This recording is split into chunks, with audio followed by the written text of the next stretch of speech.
Tonight I'd like to talk about the war in Ukraine. It is really something that has been quite saddening to me and also quite troubling, but I thought perhaps we should also take an empirical look at it because, again, a lot of our authors have been writing about it recently, and it is really such a human tragedy, to say the least. Of course, war is now broken loose in Ukraine, and I doubt anyone would regard it as anything other than a war, very clearly an invasion. Yet, despite what's going on, there's been a lot of rhetoric that has really, I feel, downplayed the impact of the war in Ukraine. And I suppose a lot of it, besides being intentional, especially coming from, let's say, the propaganda machine of, let's say, Russia, a lot of people also, I think, when they think about the war in Ukraine and really conventionally what war represents, we tend to only think about war from the perspective of the sort of death it has actually caused. And of course, naturally so, when you think about a war, you think about the soldiers that died fighting on the front line on both sides, but also perhaps even the collateral damage, the civilians that are killed in the process. And according to the United Nations, so far, in this short span of time, about 136 people have died altogether, civilians and the soldiers, and more or less they acknowledge there might be slightly more. And I think a lot of people sort of think about the war in Ukraine from this perspective. It is still a very big number, but especially coming from the side of Russia, they have sort of focused on the idea that it isn't really very much when you consider the fact that they've been very precise in how they've actually waged this war. The thing about war that we don't really think about is really the wider impact of war and why it is so tragic. And tonight I'd like to talk about just that. You see, war actually brings substantial destruction to the very fabric of society in the wider impact it has that we often overlook when we only regard war in terms of the death rates. First and foremost, if you really consider it, war represents very much a serious health emergency. When war breaks loose, you think about all the hospitals, the clinics, the primary care centers that are immediately, directly, let's say, damaged by the fighting, that all of a sudden become inaccessible to the people. And not only that, but also the flight of all the healthcare professionals, the doctors, the nurses that have to escape from the fighting zones. And immediately on this front, we can see that access to healthcare becomes incredibly diminished. We are talking about wounded soldiers and civilians who very much might have no access, excluded from getting the medical help they actually need. But not only that, also the people who might have chronic conditions and illnesses, people who might have, for example, diabetes and other conditions that need proper healthcare, sustained healthcare, suddenly all that has been disrupted. And speaking of disruption, we often overlook the disruption to the supply chain of the medical field. As we look at the map of the overall invasion from Russia, and we see how Russia is trying to isolate Ukraine by cutting off supply lines and possible supply lines, we fail to realize that besides military supply, we are also talking about medical supply. And for those of you who don't know, in the medical industry, hospitals are being run, they're often not overstocked. It is actually very hard because of physical constraints of the hospitals, but also really the cost of running large inventories. So very quickly, even if there were any existing access points to healthcare, we are also talking about a substantial disruption in medical supplies. Again, coming to my point, people would no longer have access to important medicine. And again, we're not talking about soldiers only and people fighting. We're also talking about millions of civilians who might have chronic conditions and important illnesses, who may need these medicine for their health, and now they have no access to it because of the disruption caused by the war. And this is a sort of latent effect that you don't see immediately. It doesn't represent an immediate death, but still large-scale, widespread human suffering that we don't realize. And of course, not to mention preventative healthcare as well, preventative medicine. Without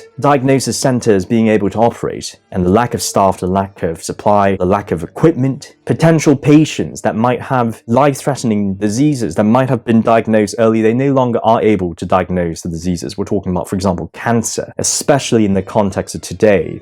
I think this healthcare emergency is further exacerbated by the fact that COVID is currently on the rise. There's a surge of COVID, and this war is truly causing a havoc. It is truly a serious health crisis. Because when we really put it together, we realize that it will lead to further outbreaks of diseases and also the inability to address them. We're talking about disruptions in any potential medical redress in the form of, for example, vaccination, immunization programs. And this is not conjecture here, because we have examples of this. If we look at, for example, the Syrian conflict of recent history, that conflict actually led to an outbreak of polio in 2017 because there were no efficient healthcare programs to prevent that. And this is very much a reference we can really look at to contextualize the impact of the war. But besides that, besides the impact of health, there's also the great impact of economy. Of course, we know that war causes great impact on economy. But what we don't realize is that it isn't just all numbers on a spreadsheet or the collapse of the financial markets. We are talking the large-scale displacement of people's lives. We are talking about material deprivation that comes from the disruption of the supply chains, the collapse of the currency system because of all the instability that's caused by the fighting. And unfortunately, as cliche as it sounds, the economic impact affects certain people more than others, especially those who are economically vulnerable. They are the ones that are affected the most. They aren't the ones that necessarily have offshore or foreign assets and economic safe havens to go to. They might have their entire livelihood totally destroyed by the war. And they might be fortunate enough to survive the war. But the large-scale economic displacement that would affect the lives of millions is something that we don't see immediately, but yet is something that represents a very substantial destruction of livelihood. And the irony really is the fact that so far the sanctions of the world has really been so focused on the economic sanctions, yet economic sanctions, as proven by history, has actually been very ineffective in resolving wars. For example, when we look at the Iraq War, there were 10 years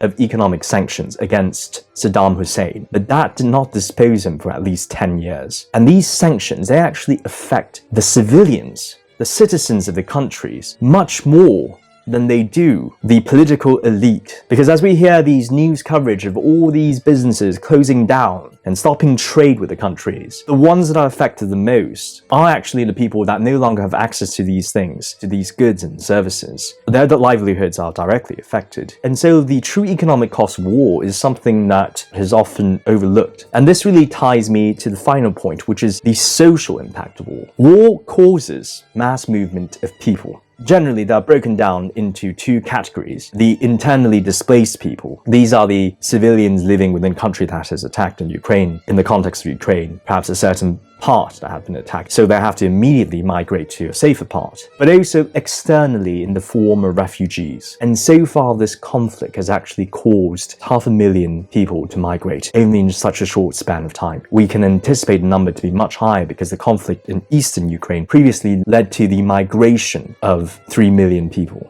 We're talking about people who have to abandon their homes, their former lives, for an uncertain future somewhere else, wherever they can actually take themselves, wherever that would accept them. The entire social fabric of their lives, and really society at large, has been totally destroyed in this sense. And migration brings with it a lot of problems too, generally in the form of the formative impacts I've talked about in terms of health issues, whether they would have adequate access to healthcare, but also more importantly, whether they would have somewhere hygienic and sanitary to be. A lot of these people, they've had to hide or perhaps go to these certain camps, and that also presents itself really a public health issue, but not to mention also the economic for these refugees. Suddenly they're without their homes, without their businesses, and really their livelihood. But migration goes much wider than that as well, as generally what happens is the entire social landscape of the society is rewritten. These refugees might never come home again, and indeed a lot of them do wonder when will they ever see their loved ones, their friends, their family again, as they perhaps end up elsewhere. And oftentimes this leads to a sort of brain drain for the country involved, but also a lot of immigration issues for the other countries that are receiving these refugees. So as we can see, and I suppose my point tonight is really this,